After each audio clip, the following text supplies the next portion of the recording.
The Dragon King Vorthanis had ruled the Burning Peaks for 3,000 years. 3,000 years of watching empires rise and crumble like sandcastles. 3,000 years of the same volcanic smoke, the same rivers of lava, the same boring immortality. He was tired. So incredibly tired of it all. One morning, he decided enough was enough. He sent a message across the galaxy, carried by flames that whispered into the ears of every great warrior in known space. The message was simple: come to the Burning Peaks, pass my test, and I'll give you one of my scales. A dragon scale that grants invincibility in battle. The kind of power that could make you unstoppable. Warriors came from everywhere. And I mean everywhere.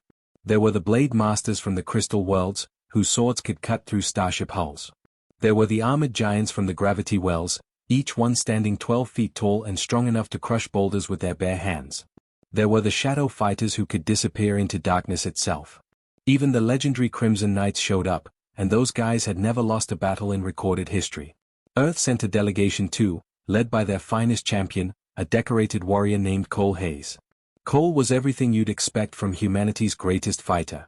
Strong jaw, perfect posture, a sword that had ended 3 different wars.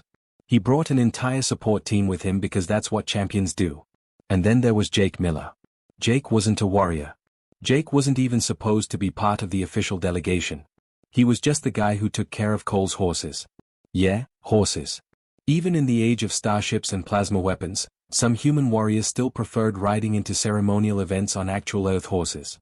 Something about tradition and honor and making an impression. Jake thought it was kind of silly, but it was a job, and he loved working with animals, so he didn't complain. The journey to the Burning Peaks took 2 weeks by transport ship. While Cole and the other warriors trained in the cargo hold, practicing their forms and sharpening their weapons, Jake hung out in the animal bay. He'd brought 3 horses, Cole's favorites, and spent his time making sure they were comfortable. Space travel could be tough on animals. He talked to them, brushed them, even sang to them when nobody was listening. The other crew members thought he was weird, but Jake didn't care. The horses appreciated it, and that was enough. When they finally arrived at the Burning Peaks, Jake's jaw dropped. The place was incredible. Mountains made of black volcanic rock stretched toward the sky, their peaks hidden in clouds of ash and steam. Rivers of glowing lava carved through valleys like veins of liquid fire. The Dragon King's palace sat at the highest point, built directly into the largest volcano. It wasn't constructed, really. It looked like Vorthanis had just carved rooms and holes out of the mountain itself using his claws. The landing platform was already crowded with ships from 100 different worlds. Warriors in exotic armor stood in groups, sizing each other up, bragging about past victories. The air buzzed with tension and testosterone. Everyone wanted that scale. Everyone thought they'd be the one to pass the test. Jake led the horses down the loading ramp, trying not to get trampled by warriors pushing past him. Nobody paid attention to a stable hand. He was invisible, just part of the background. That was fine with him. He found the stables, which were actually pretty nice for a volcano base. They'd been carved into the mountainside with plenty of ventilation, and someone had thought to include water troughs fed by underground springs. But here's where things got interesting. The stables weren't empty. Living in the pens and nesting in the rafters were these creatures Jake had never seen before. They looked like a cross between lizards and tiny dragons, about the size of large cats. They had scales that shimmered red and gold, small wings that let them glide short distances, and they breathed little puffs of smoke when they got excited. The first one Jake met was a curious little thing that hopped down from a beam and landed on a hay bale, tilting its head at him. It made a sound somewhere between a chirp and a purr. Jake froze, not sure if it was dangerous. Then it sneezed, shot a tiny flame about 6 inches long, looked surprised at itself, and sneezed again. Jake couldn't help it. He laughed. That broke the ice. Soon, several of the creatures were investigating him, sniffing his clothes, trying to steal the apple he'd been saving for one of the horses. They were like puppies, really. Mischievous, playful, always getting into trouble. Jake started leaving them little treats, bits of food from his rations. They followed him around while he worked, and he found himself talking to them the same way he talked to the horses. Meanwhile, in the great hall of the palace, the contest began. Vorthanis appeared in a column of white-hot flame that made even the bravest warrior step back. The Dragon King was enormous, easily the size of a cargo ship, with scales like black mirrors and eyes that glowed like molten gold. When he spoke, his voice resonated in your chest, in your bones, in your soul. "Warriors," he said, his gaze sweeping across the assembled champions. You have come seeking power. You will be tested. The first trial begins now. The floor of the great hall split open, and from the gap rose a figure made entirely of living shadow. It was shaped like Vorthanis himself, a dark mirror of the Dragon King. Defeat my shadow, Vorthanis commanded. Land a single blow. That is all I ask. One by one, the warriors tried. The blade masters attacked with combinations so fast they blurred. The shadow moved faster. The armored giants relied on raw power, swinging weapons that could shatter stone. The shadow simply wasn't there when the blows landed. The shadow fighters tried using stealth and misdirection. The shadow saw everything. Cole Hayes lasted longer than most. He was genuinely skilled, adapting his strategy, trying different approaches. But after 10 minutes of intense combat, he too was knocked aside, defeated without landing a single hit. Every warrior failed. Every single one. And after each defeat, Vorthanis said the same thing, his voice heavy with disappointment: "You understand nothing." Jake heard about the failures secondhand, from crew members who came to check on the horses. He felt bad for Cole, who'd trained his whole life for opportunities like this. But Jake had his own work to do. The horses needed exercise, even on a volcanic planet. He found a relatively safe path along the mountain and took them for walks, the little fire lizards gliding along beside them, playing in the warm updrafts. He didn't know that sometimes, from high above, ancient golden eyes watched the stable boy who laughed with creatures and treated simple work like it mattered. The trials continued for 5 brutal days, and nothing changed. Warriors kept failing. Vorthanis kept looking more and more disappointed. The whole situation was getting depressing, honestly.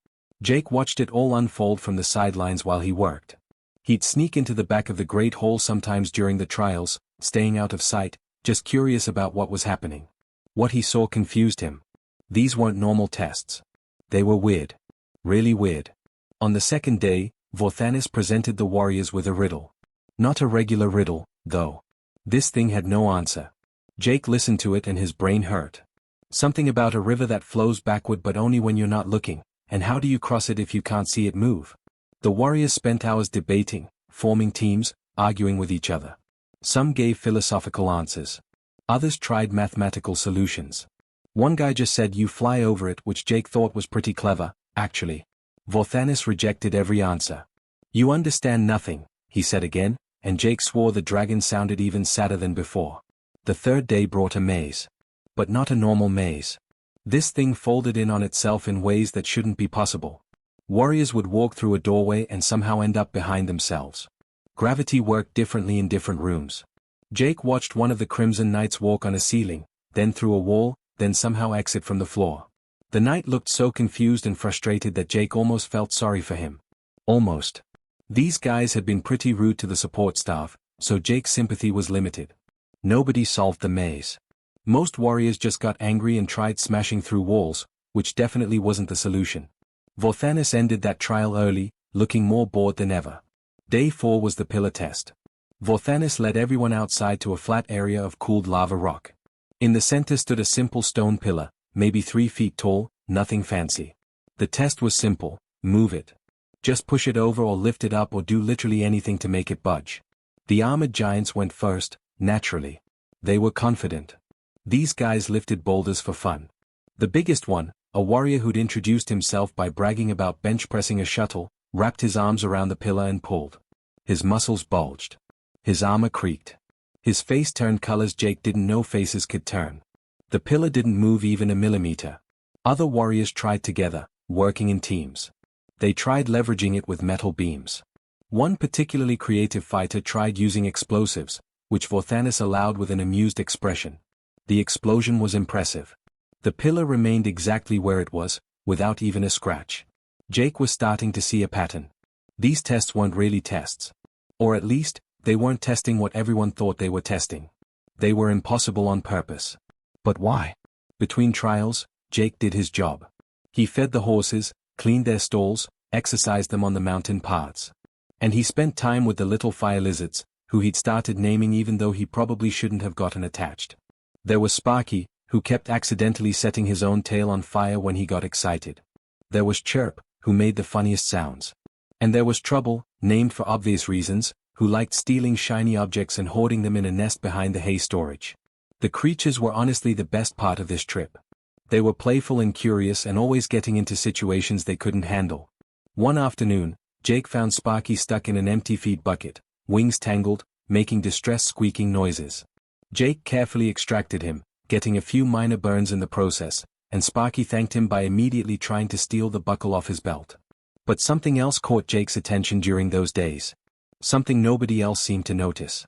Between trials, when all the warriors were off strategizing or training or arguing about what the tests really meant, Vorthanis sat alone on his throne. The great hall would be empty except for the Dragon King, and Jake would sometimes peek in while passing by. Vorthanis looked lonely. That sounds crazy, right? A massive dragon who could probably destroy planets looking lonely? But that's what Jake saw. The dragon would sit there, perfectly still, staring at nothing. His golden eyes had this distant quality, like he was looking at something far away, or maybe far in the past. Sometimes he'd sigh, and the sigh would come out as a long stream of smoke that drifted up toward the vaulted ceiling. Jake didn't understand it fully, but he recognized the expression. He'd seen it before on old horses that had outlived their companions, standing alone in fields, just existing without really living. It made his chest hurt a little. On the 5th day, things came to a head. Cole tried the trials one more time, giving it everything he had. Jake had never seen his boss fight so intensely. Cole was talented, genuinely one of Earth's best, and he pushed himself to his absolute limit. But it wasn't enough. The shadow opponent moved like water, impossible to pin down, impossible to strike. After 20 minutes, Cole collapsed from exhaustion, defeated. That's when the warrior commander from the Crystal Worlds, a fighter named someone Jake couldn't pronounce, stepped forward. He was angry. Really angry. His voice echoed through the hall as he accused Vorthanis of hosting a fake contest, of wasting everyone's time, of lying about the prize. Other warriors murmured in agreement. They traveled across the galaxy. They trained their entire lives. And these tests were impossible. The temperature in the hall jumped about 50 degrees in 2 seconds. Vorthanis rose from his throne, and suddenly everyone remembered they were standing in front of an ancient dragon who could turn them all into ash without breaking a sweat. The Dragon King's eyes blazed brighter. The ground trembled. Small rocks and dust fell from the ceiling. You question my honor? Vorthanis's voice wasn't loud, but it filled every corner of the hall, pressing down on everyone like physical weight. You dare. The Crystal Warrior stepped back, suddenly much less confident. Nobody else spoke. You could have heard a pin drop in that hall. Then Vorthanis did something unexpected. The anger drained from his expression, replaced by that same tired sadness Jake had seen before. Very well, the dragon said quietly. One final chance. One final test. Make me feel something. Anything. Surprise me. Make me remember what it's like to experience something new. Do this, and the scale is yours. Fail, and leave my mountain forever. The warriors looked at each other, confused. Make him feel something? What kind of test was that? But they were desperate now, so they tried. Over the next few hours, Jake watched from the stable entrance as warriors attempted everything they could think of. Some performed elaborate combat demonstrations, showing off techniques passed down through generations. Vorthanis watched with empty eyes. A group tried music, playing instruments from their homeworlds, songs of victory and valor. Vorthanis barely reacted.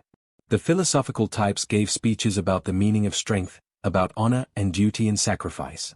Vorthanis looked like he might fall asleep. One by one, they failed.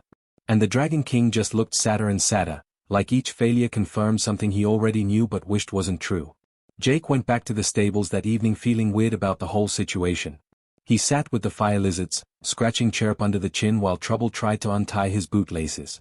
The horses munched hay peacefully, unconcerned with dragon tests and impossible trials. This whole thing is strange, Jake said to Sparky, who was perched on a wooden beam above him. It's like he doesn't actually want them to pass warrior tests. He wants something else. But what? Sparky responded by sneezing flame and nearly setting the beam on fire. Jake jumped up to make sure nothing was burning, and in his haste, he tripped over Trouble, stumbled into a bucket, and ended up sitting in a pile of horse feed with 3 fire lizards climbing on him, trying to help in the way that only made things worse. High above, from a balcony carved into the mountain, Golden Eyes watched the stable boy laugh as tiny creatures covered him in chaos. For the first time in centuries, the Dragon King felt something stir in his ancient chest. Something that felt almost like interest. The morning of the 6th day felt different. The air had a tense quality to it, like everyone knew this was the end of something. Warriors packed their equipment with angry, jerky movements. Cole looked devastated, staring at his sword like it had betrayed him. Jake felt bad for the guy. He'd really wanted this. Jake was in the stables early, preparing the horses for the journey back to the transport ship. They'd be leaving by afternoon, probably. The whole Earth delegation had failed, just like everyone else. He was brushing down Cole's favorite horse, a gray mare named Duchess, when Trouble decided to steal the curry comb right out of his hand. Hey! Give that back. Jake chased the little fire lizard around the stable, which just made Trouble think it was a game. Sparky and Chirp joined in, because of course they did. Soon Jake was dodging between stalls, climbing over hay bales, trying to catch a creature that could glide away whenever he got close. It was ridiculous and fun and exactly the kind of distraction he needed.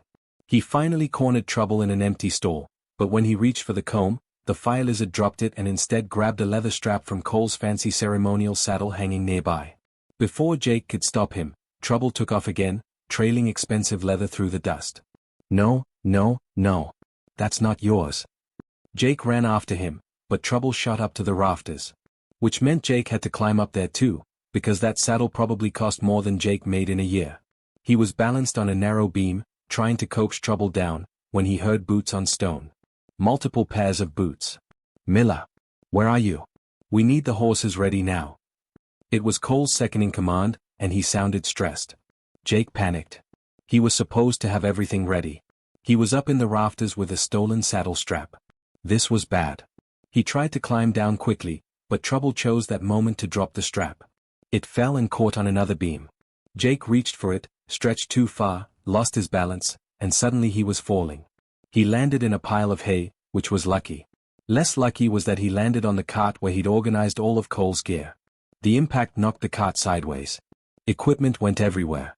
Bridles, reins, brushes, feed buckets, saddlebags, all of it scattered across the stable floor in a spectacular mess. Jake scrambled to his feet, mortified. I'm so sorry. I can fix this. Just give me 2 minutes. But the fire lizards thought this was the best game ever. Sparky grabbed a rein and started running. Chirp dove into an open saddlebag and emerged with a curry comb, chittering happily. Trouble glided down and landed directly on Jake's head, making victory sounds. Jake tried to gather everything, but the fire lizards were helping, which meant they were making everything worse. Sparky got tangled in the reins and started spinning in circles. Chirp found a tin of saddle polish and knocked it over, getting the stuff all over his scales. Trouble decided the brass buckles on the bridle were shiny enough to add to his collection and would not let go. Guys, please. I'm begging you. Jake was on his hands and knees, trying to untangle Sparky while simultaneously reaching for equipment Chirp was dragging away. He grabbed for a halter, missed, and accidentally knocked over a whole bucket of oats. The sound echoed through the stable. That's when he heard it. A deep rumbling sound that made the ground vibrate slightly. For a second, Jake thought it was a volcanic tremor. Then he realized what it actually was. Laughter. He turned around slowly, arms full of tangled leather and fire lizards, oats in his hair, saddle polish on his shirt. Standing at the entrance to the stable was Vorthanis. The Dragon King had to hunch down to fit his massive head through the opening. His golden eyes were bright, and his mouth was open in what could only be described as a grin. The rumbling sound was coming from him. The Dragon King was laughing. Jake froze. Behind Vorthanis, he could see warriors gathering, drawn by the sound. They looked shocked. The crew members from Earth's delegation stood there with their mouths open. Cole pushed to the front of the crowd, staring in disbelief. The laughter went on for a solid 30 seconds. It was a rusty sound, like machinery that hadn't been used in forever, but it was genuine. Real. When it finally faded, Vorthanis was still smiling. You, the Dragon King said, and his voice was different now. Warmer somehow. What is your name? Jake's mouth went dry. Jake. Jake Miller, Your Majesty. Sir. Your Dragonness. He had no idea how to address a Dragon King. I'm really sorry about the noise. I'll clean this up right away. The fire lizards got into the equipment and I was trying to. He realized he was babbling and shut up. Jake Miller. Vorthanis said the name slowly, like he was tasting it. Do you know what you have done? Jake looked down at the mess surrounding him. Made a disaster of the stable. You made me laugh. Vorthanis moved closer, his enormous head now just a few feet from Jake. Up close, Jake could see his reflection in the dragon's dark scales. In 3,000 years, you are the first being to make me forget my age. To make me feel something I had forgotten I could feel. The warriors behind Vorthanis started murmuring. Jake heard someone say impossible, and someone else say that's not fair, he's not even a competitor. Vorthanis turned his head slightly, and the murmuring stopped. Then he looked back at Jake. Tell me, Jake Miller, did you intend to enter my contest? No, sir. I'm just a stable hand. I take care of horses. I'm not a warrior or anything like that. I was just doing my job and the fire lizards, well, they like to help but they're not very good at it, and everything just went wrong all at once. Jake paused. Are you going to eat me? That made Vorthanis laugh again, shorter this time but just as genuine. No, Jake Miller. I am not going to eat you. Come. Walk with me. It wasn't a request. Vorthanis pulled his head back out of the stable entrance and waited. Jake looked at the mess, looked at the fire lizards, looked at the crowd of stunned warriors. Sparky was still tangled in reins. This seemed more important though. He walked out of the stable, and the crowd parted like water. Vorthanis led him away from the palace, along a path carved into the mountainside. They walked in silence for a minute, Jake's boots crunching on volcanic rock, the Dragon King's claws clicking against stone. Finally, Vorthanis spoke. Do you know why I created this contest, Jake Miller? For the scale? To find someone worthy of your power? That is what I told them. But no. They reached a ledge overlooking a valley filled with rivers of lava. Vorthanis sat down, making the ground shake slightly. I created this contest because I am lonely. Because 3,000 years is too long to exist without surprise, without joy, without anything new. I wanted to see if anyone in this galaxy could make me feel alive again. Jake sat down too, his legs dangling over the edge. It probably should have been scary, but somehow it wasn't. The tests weren't really tests, were they? No. They were impossible. On purpose. Vorthanis stared out at the lava flows. I wanted to see how beings would react when faced with the impossible. Would anyone do something unexpected? Would anyone surprise me? But they all did the same things. They fought harder. They thought smarter. They tried to win. He turned his golden eyes to Jake. You did not try to win. You simply existed, authentically, in a moment of chaos. And it was beautiful. Jake didn't know what to say to that. So he just sat there, next to an ancient dragon, watching lava flow through valleys while the morning sun turned the smoke clouds orange and gold. They sat on that ledge for a while, not talking, just watching the world burn and glow beneath them. Jake had never been comfortable with silence, but this felt different. Natural, somehow. Like sitting with an old dog that just wanted company. Finally, Vorthanis broke the quiet. Walk back with me. There are warriors who deserve an explanation. The great hall was packed when they returned. Every single warrior who'd competed stood waiting, along with all the support crews and delegates. Jake felt extremely out of place walking in next to a dragon the size of a cargo ship. People stared at him like he'd grown a second head. Cole looked completely baffled. The Crystal World commander looked angry, which seemed to be his default setting. Vorthanis moved to his throne and settled onto it with a sound like an avalanche in slow motion. Jake stood awkwardly to the side, not sure where he was supposed to be. One of the fire lizards, Chirp, had followed them and now perched on Jake's shoulder, making little questioning noises. Warriors, Vorthanis began, his voice filling the hall. You came seeking power. You faced my trials with courage and determination. You brought your finest skills, your greatest weapons, your sharpest minds. And every single one of you failed. The crowd shifted uncomfortably. A few warriors looked down at their feet. Others glared, still angry about what they saw as an unfair contest. You failed because you were trying to win. Vorthanis let that sink in. You approached my trials as problems to be solved. Obstacles to overcome. Challenges to defeat. You saw me as a gatekeeper standing between you and power. Not one of you saw me as what I truly am. And what's that? The Crystal Commander shouted. A dragon who wastes our time with impossible tests. The temperature in the room spiked. Jake felt sweat instantly bead on his forehead. But Vorthanis didn't get angry this time. He just looked tired. I am old, the Dragon King said quietly. Older than most of your civilizations. I have seen empires rise from nothing and crumble to dust. I have watched stars die.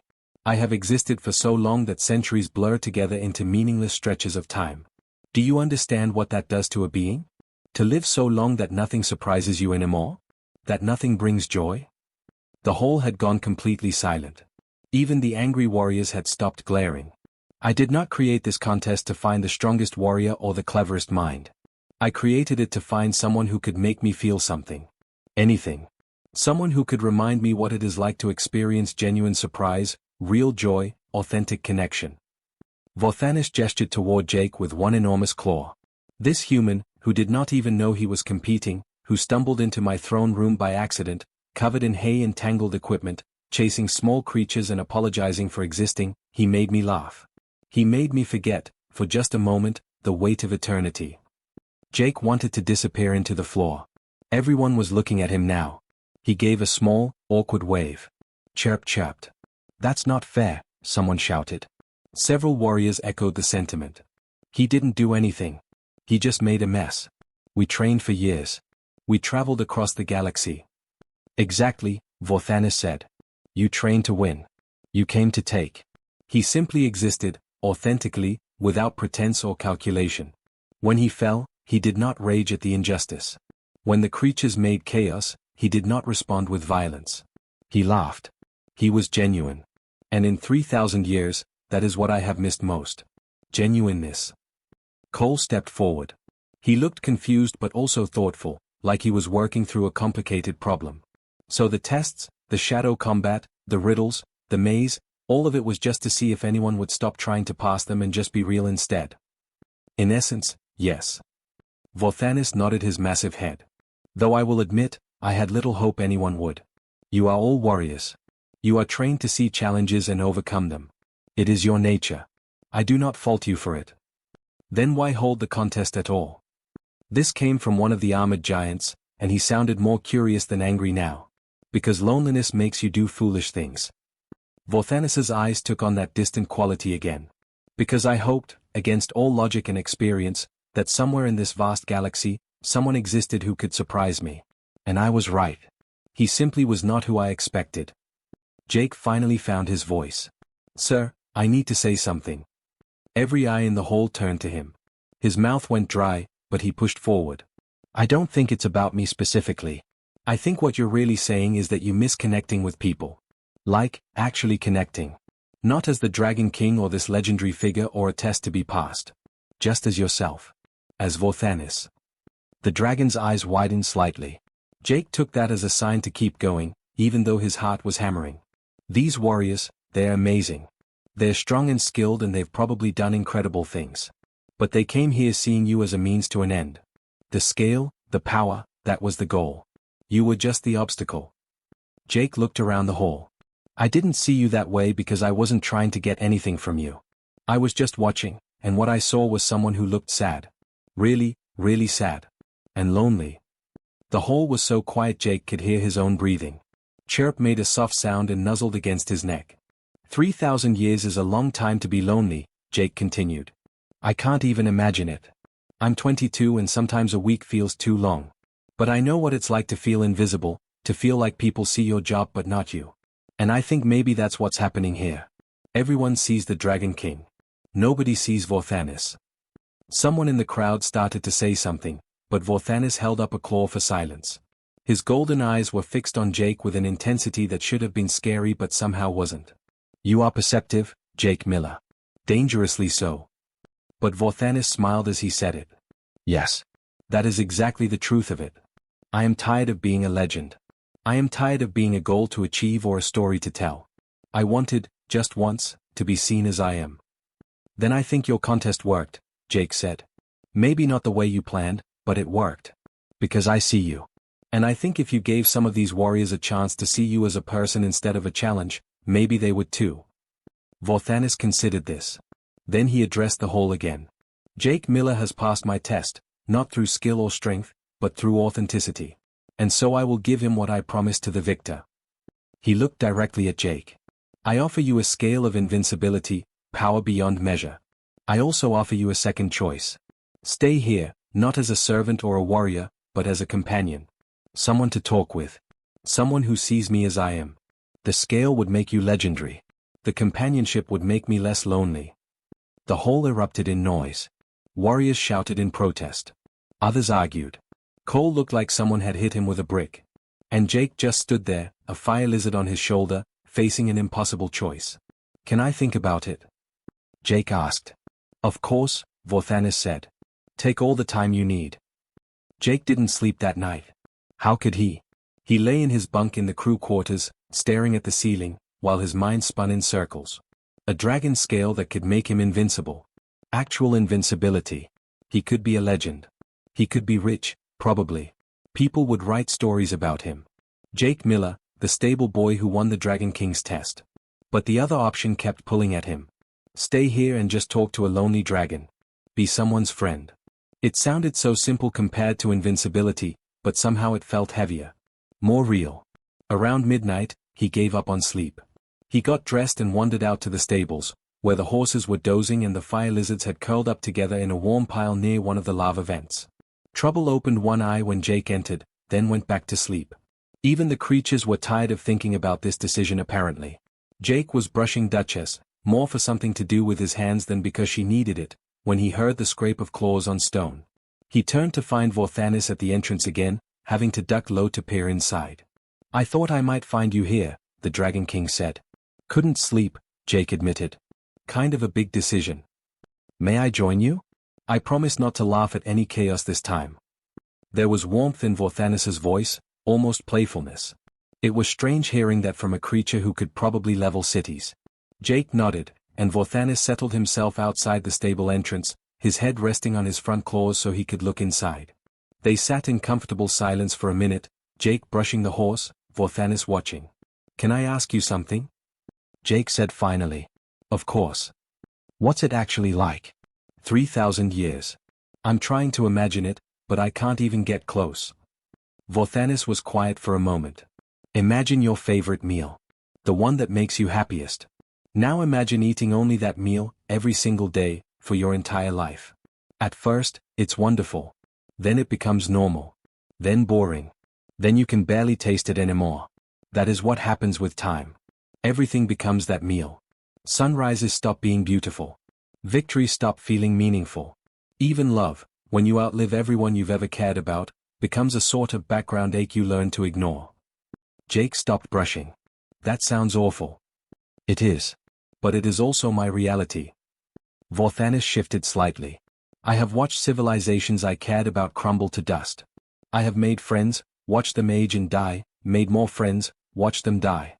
After a while, you stop making friends. It hurts less. But then you are alone with nothing but memories that get hazier every century." "Is that why you made the contest? To try to feel something again?" "Yes. I thought perhaps if I could find someone truly exceptional, someone who could surprise me, I might remember what it felt like to be engaged with the world. To care about something. To look forward to tomorrow." Vorthanis's golden eyes caught the dim light. "Then you fell into my throne room, tangled in horse equipment, apologizing to fire lizards, and I felt it. That spark. That surprise. It was like being young again for just a moment." Jake sat down on a hay bale, turning this over in his mind. "The scale would be amazing. I'm not going to lie, part of me really wants it. I could do a lot of good with power like that. Protect people. Make a difference." "You could," Vorthanis agreed. "You would likely become quite famous. Nations would seek your aid. Your name would echo through history. But..." Jake heard the unspoken word hanging there.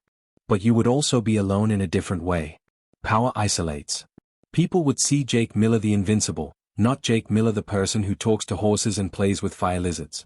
They would want things from you, always. Your time, your protection, your power. Genuine connection becomes very difficult when everyone wants something." That hit Jake hard because he could see the truth in it. He'd watched it happen to Cole, actually. The more famous Cole got, the fewer real friends he seemed to have. People either wanted autographs or they were intimidated.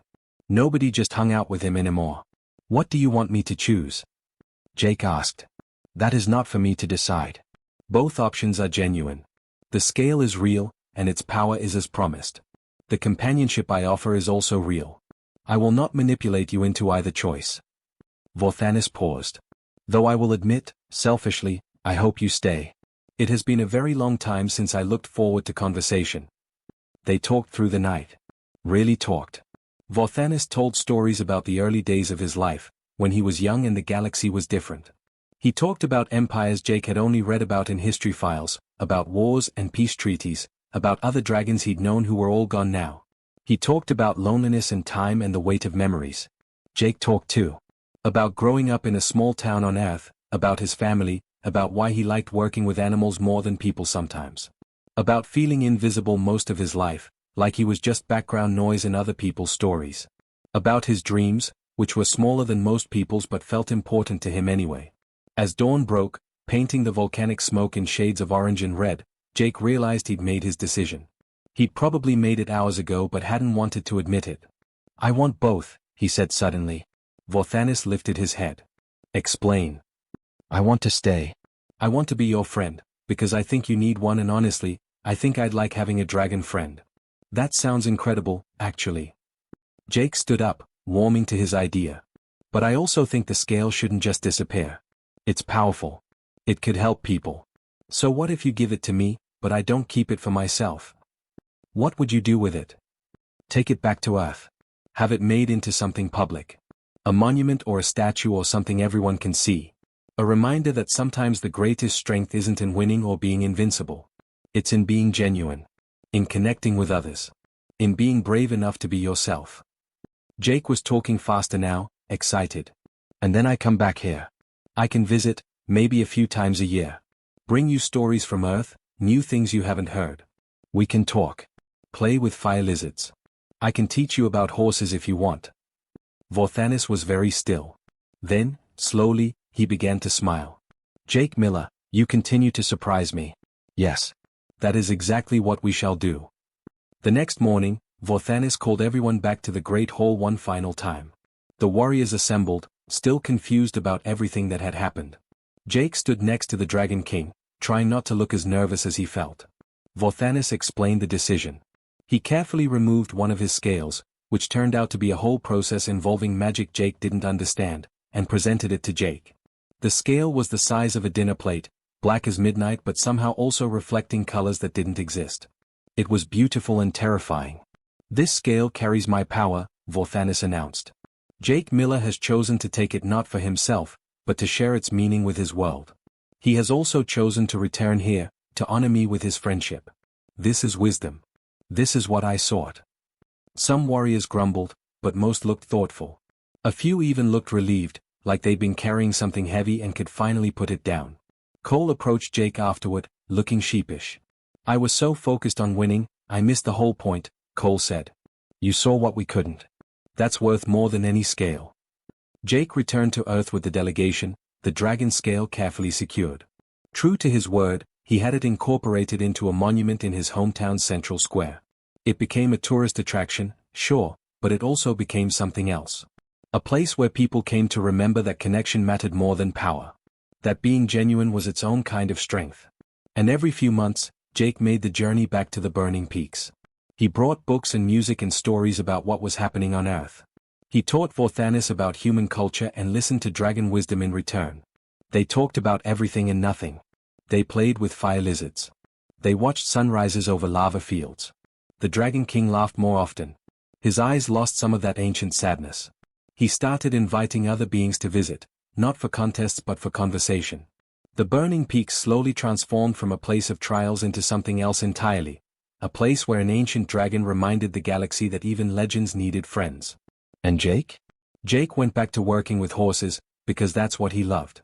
But now he had the best story at every gathering, the time he accidentally won a dragon's contest by falling down and making a mess.